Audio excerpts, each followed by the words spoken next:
Please like and subscribe my channel. So today we will see the diatomic gas molecule and we will find Cp, Cv. Cp means specific heat at constant pressure, specific heat at constant volume, adiabatic ratio and total internal energy.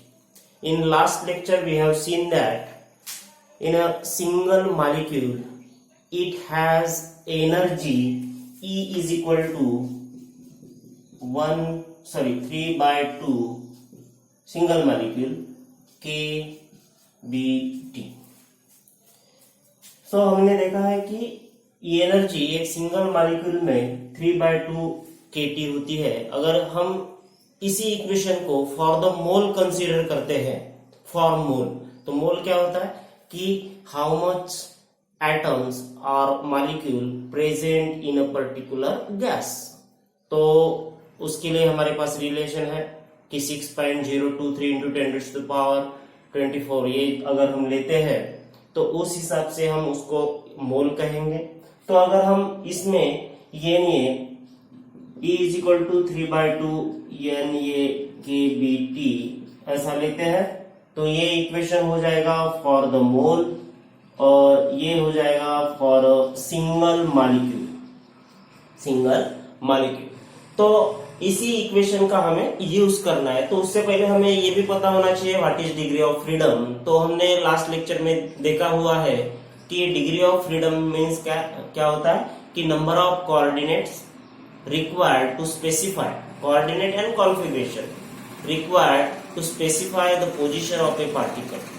तो any particle का अगर मुझे position देखना है और उसका configuration भी देखना है तो जितने भी कोऑर्डिनेट्स हमें लगेंगे उसको हम बोलेंगे डिग्री ऑफ फ्रीडम.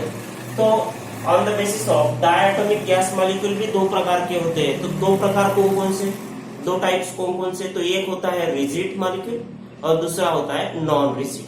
रिजिड तो हमें पता है मतलब क्या है कि दो मॉलिक्यूल के बीच का जो बॉन्ड होगा, मतलब दो मॉलिक्यूल अगर कंसीडर करता हो, इधर एक मॉलिक्यूल है इधर दूसरा मॉलिक्यूल है, सॉरी एक एटम इधर है दूसरा एटम इधर है, तो इनके बीच में जो बॉन्ड रहेगा वो क्या रहेगा, रिजिड रहेगा. रिजिड मतलब क्या कि कितना भी अगर इसके ऊपर फोर्स लगता है, ये एनर्जी आती है तो भी ये क्या होगा नहीं, वाइब्रेट नहीं होगा, हिलेगा नहीं, इसकी पोजीशन क्या रहेगी, फिक्स्ड रहेगी, उसको बोलेंगे रिजिड. सो जब ये डायटोमिक गैस मॉलिक्यूल मूव होगा तो ये कैसे मूव हो सकता है, तो पॉसिबल है डायटोमिक मॉलिक्यूल अगर मूव होता है तो ये पूरा का पूरा मॉलिक्यूल जाएगा. मतलब ये कोऑर्डिनेट हम ले रहे हैं तो उस कोऑर्डिनेट में ये ऐसे मूव हो रहा है, मतलब पूरा का पूरा मॉलिक्यूल फ्लो हो रहा है. तो इसका मतलब क्या हुआ, इसमें ट्रांसलेशन मोशन आया. मतलब energy contains, in that case energy contains 1 by 2, sorry, तो इसमें कितने एक्सिस होंगे, 3, तो 3 into 1 by 2 और ये किसमें कितनी एनर्जी रहेगी, मतलब ये पूरे मॉलिक्यूल के लिए है तो ये हो जाएगा 1 by 2 kBT. तो इसको ऐसा भी लिख सकते हैं E is equal to E translation, मतलब ट्रांसलेशन एनर्जी आ गई.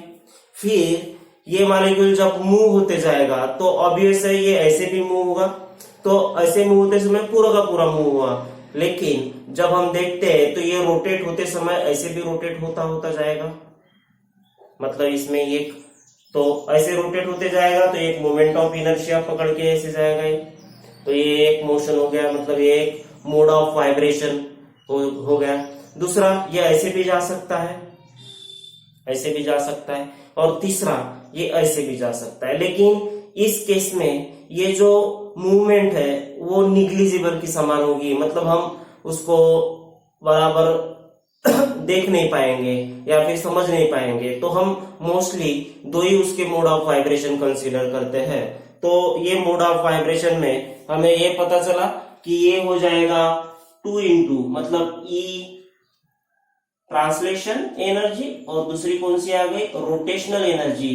तो रोटेशनल में एक single axis with respect to axis, इसको हम निग्लिजिबल कंसीडर कर रहे हैं, फिर सिर्फ ये वाला रोटेशन कंसीडर कर रहे हैं और दूसरा ये वाला रोटेशन कंसीडर कर रहे हैं. तो इसके लिए हम ले रहे हैं 2 into 1 by 2 kBT. तो ये हो गया कि mode of vibration, mode of energy कैसे डिस्ट्रीब्यूट हो रही है। तो इसको अगर हम देखते हैं फॉर, ये हो गया सिंगल मॉलिक्यूल, मतलब सिंगल ये डायटोमिक मॉलिक्यूल के लिए ये इतनी एनर्जी हो गई। लेकिन अगर मैं फॉर ए मोल कंसीडर करता हूं तो फॉर ए मोल ये हो गया आपका 3/2 प्लस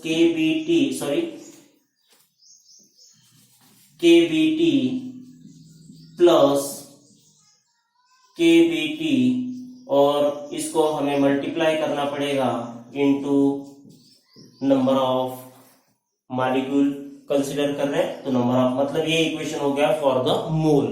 तो हमारे पास एनर्जी आ गई 3/2, अगर इसको कंसीडर करते हैं 5/2 NA KBT, और हमें ये भी पता है ये नहीं है KB, ये नहीं मतलब एवोगाड्रो नंबर, ये बोल्ट्जमैन नंबर, तो हमारे पास आ गया 5/2 RT, इक्वेशन नंबर फर्स्ट। किसके लिए निकाला हमने? For a diatomic gas molecule. लेकिन ये डायटोमिक गैस मॉलिक्यूल क्या है? ये diatomic gas molecule rigid molecule है, मतलब उन दो मॉलिक्यूल के, दो एटम के बीच में जो बॉन्ड रहेगा वो बॉन्ड कैसे रहेगा? रिजिड रहेगा, फिक्स्ड रहेगा। तो अब इस हिसाब से हमें बाकी की अभी एनर्जी निकालनी है। तो हमें पता है CP/CV और टोटल एनर्जी तो हमने निकाल ली है। किसके लिए? टोटल एनर्जी फॉर मोल के लिए। अभी हम देखते हैं कि CP मतलब क्या है? Specific heat at constant pressure. तो हमें पता है नाउ CP मतलब होता है specific heat at constant pressure, और इसका वैल्यू होता है DE/dt।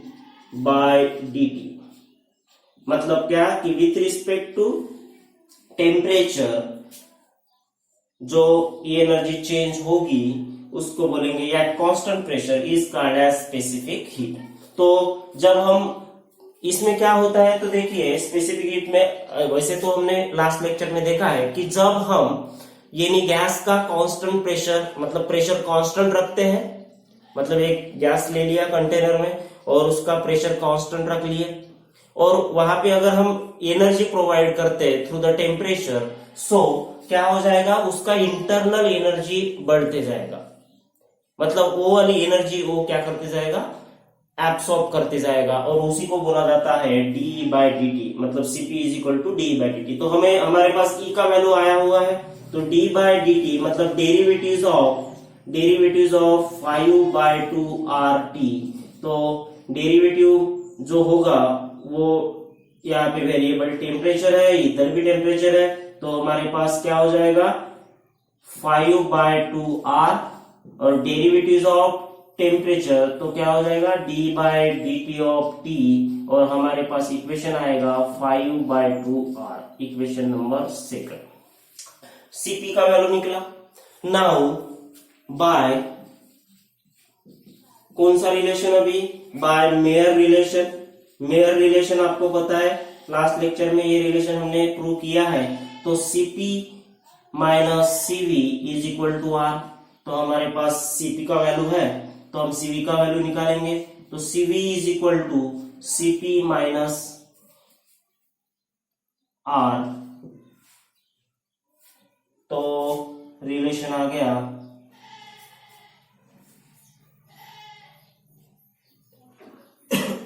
ठीक है। तो ये रिलेशन है, मतलब कांस्टेंट वॉल्यूम के लिए रिलेशन है। CV इज इक्वल टू, तो ये CV का वैल्यू हो गया, तो CP minus CV is equal to R। तो इस इक्वेशन को हम देखेंगे कि CV is equal to CV उस साइड, सॉरी CP निकालना है ना हमें, तो CP इज इक्वल टू मतलब क्या है कि specific heat at constant pressure, CV यानी specific heat at constant volume.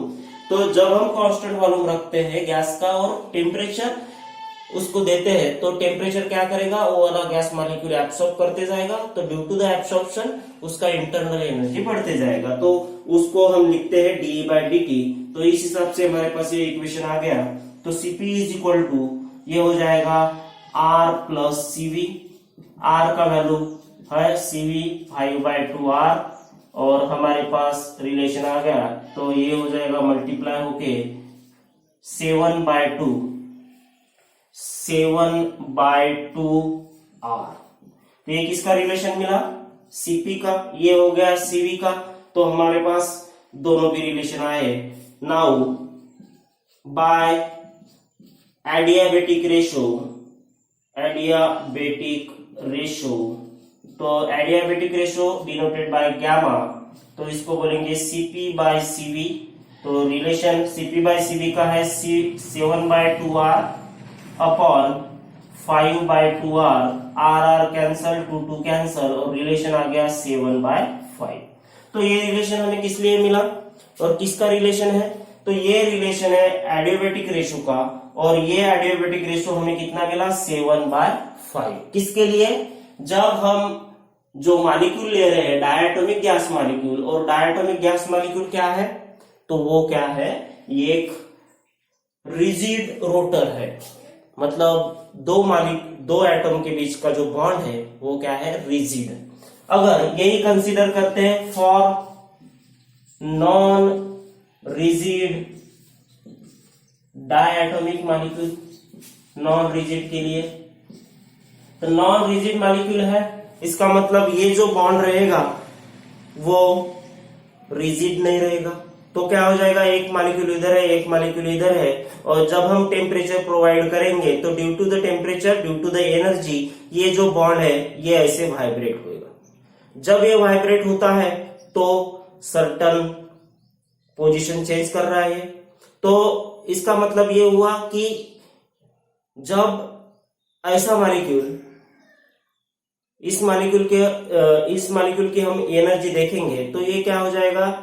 ये ऐसे मूव होते जाएगा, मतलब पूरा का पूरा ट्रांसलेशन एनर्जी, मतलब अगर टोटल एनर्जी देखते हैं तो हमारे पास ये ट्रांसलेशन एनर्जी प्लस, फिर से दूसरी चीज हम देखते हैं तो हमारे पास क्या होगा कि ये मॉलिक्यूल ऐसे रोटेट होते भी जाएगा और ऐसे भी रोटेट होते जाएगा, मतलब मूव तो होने वाला है, लेकिन होते समय ये ऐसे मूव होते जाएगा और ऐसे भी मूव होते जाएगा। तो इसका मतलब यहाँ पे ये रोटेशनल मोशन भी आ गया। प्लस जब ये रोटेट होते जाएगा या फिर मूव होते जाएगा तो ये जो बॉन्ड है ये फिक्स न होने के कारण, मतलब रिजिड न होने के कारण ये वाइब्रेट होते जाएगा। तो ये vibration, due to the vibration, ये मॉलिक्यूल, इसका भी एक मोड ऑफ एनर्जी आ जाएगा। तो ये हो जाएगा ई वाइब्रेशन। तो जब हम देखते हैं तो हमारे पास पता है ई ट्रांसलेशन का वैल्यू कितना आया? ई ट्रांसलेशन जब हम डायटोमिक मॉलिक्यूल लेते हैं तो ये आ जाता है 3 × 1/2 kBT प्लस रोटेशनल, ये वाला रोटेशन में ये वाला एक्सिस नहीं कंसीडर कर रहे हैं हम, क्योंकि इसमें जो एक्सिस होगा वो ज्यादा हमें वैल्यू नहीं देगा, इसलिए इसको हम निग्लिजिबल कंसीडर कर रहे हैं। सिर्फ ये वाला रोटेशन और ये वाला रोटेशन कंसीडर कर रहे हैं, तो इसके कारण ये हो जाएगा 1/2 kBT प्लस, फिर से वाइब्रेशनल आ जाएगा। तो ये वाइब्रेशन, ये जो दो रोटेशन रहेंगे, मतलब ये रोटेशन ऐसे ऐसे होते जाएगा, तो रोटेशन होते समय ये ऐसे वाइब्रेट होते होते रोटेट होगा, मतलब इसका भी एक वाइब्रेशन होगा। ये ऐसे रोटेट होते होते, ये वाइब्रेट होते होते ऐसे आएगा, मतलब इसका भी वैल्यू 2 × 1/2 kBT आएगा। तो ये हो गया किसके लिए? For a single diatomic molecule. लेकिन हमें देखना है for a mole of gas. So for a mole of gas हमें क्या करना पड़ेगा? इन सभी इक्वेशन को मल्टीप्लाई करना पड़ेगा बाय एवोगाड्रो नंबर। तो एवोगाड्रो नंबर से जब मल्टीप्लाई करते हैं तो हमारे पास रिलेशन आ जाएगा, सबको ऐड करते हैं तो ये 1 मतलब ट्वाइस, तो रिलेशन आ गया 3/2 kBT plus twice kBT into Na, और इसको अगर ये करते हैं तो 7/2 kBT इंटू Na, और रिलेशन आ गया। तो हमें पता है kB Na, तो ये जो है इस कार्ड एज यहाँ पे लिए थे हमने R, तो ये हो जाएगा 7/2 RT इज इक्वल। नाउ फिर से अब हमें पता है कि total energy for a mole मिल गया, तो हम देख सकते हैं CV. Now CV is equal to, CV का मतलब क्या है कि specific heat at constant volume, इसका फार्मूला है डी/dt। तो फार्मूला कैसे है कि हमें पता है कि गैस में अगर हम वॉल्यूम कांस्टेंट रखते हैं और समथिंग एनर्जी प्रोवाइड करते हैं तो उसका इंटरनल एनर्जी क्या होगा, चेंज होगा। तो यही हमने यहाँ पे लिखा हुआ है। तो डी/dt, तो डेरिवेटिव ऑफ 7/2 RT, और डेरिवेटिव लेते हैं तो हमारे पास आ गया 7/2 R। ये इक्वेशन हो गया किसके लिए, नॉन रिजिड डायटोमिक मॉलिक्यूल। तो ये इक्वेशन एक हमें मिल गया, इसको लिख लेते हैं ये। फिर by Mayer relation Cp minus Cv is equal to R। तो हमारे पास Cv निकल गया है, तो Cp is equal to R plus Cv, तो R प्लस 7/2 R। तो हमारे पास रिलेशन आ गया Cp is equal to 9/2 R। इसको मल्टीप्लाई करते हैं तो 2R प्लस 7 9R/2। तो ये हो गया मेयर रिलेशन से Cp का भी वैल्यू निकाल लिए हमने, Cv का भी वैल्यू निकाल लिए हमने। और दूसरा है कौन सा, adiabatic ratio, gamma is equal to Cp/Cv। ये दोनों भी वैल्यू अगर रखते हैं तो हमारे पास वैल्यू आ जाएगा 9/7R। तो इससे हमें क्या पता चला कि डायटोमिक गैस मॉलिक्यूल जो होते हैं उसमें specific heat at constant volume कितना होता है, 5/2 7R। उसमें डिग्री ऑफ फ्रीडम कितना होगा, उसमें टोटल एनर्जी ऑफ मोड कितने होंगे, तो हमें पता चला इतने मोड ऑफ एनर्जी है। इसमें हमें पता चला इतने मोड ऑफ एनर्जीज है।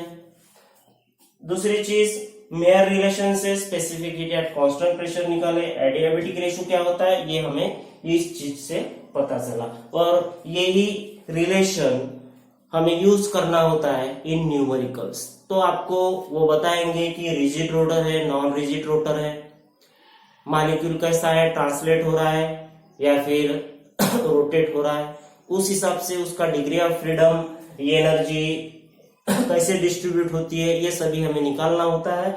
और ये वैल्यू पुट करके न्यूमेरिकल का वैल्यू हमें मिलता है। तो ध्यान में रखिएगा, लास्ट लेक्चर में हम देखेंगे कि ट्राइएटोमिक नहीं, पॉलीएटोमिक गैस मॉलिक्यूल, और पॉलीएटोमिक गैस मॉलिक्यूल का Cp/Cv एंड टोटल एनर्जी।